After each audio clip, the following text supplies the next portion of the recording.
Hey, welcome back to another video of editing basics. In this video we are going to learn how to delete your designs in VistaCreate.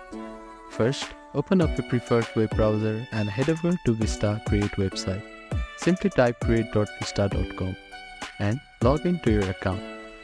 After that, click on My Project button, which is at the navigation bar.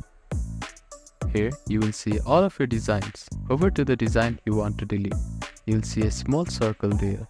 Click on it and click on Delete button. You can click on Undo to undo your deleted design. You can also select multiple designs to delete. Simply select all of the design you want to delete and click on Delete button.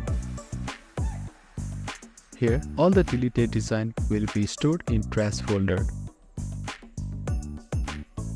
To restore it, simply click on Restore button and your design will be appear on all design folder.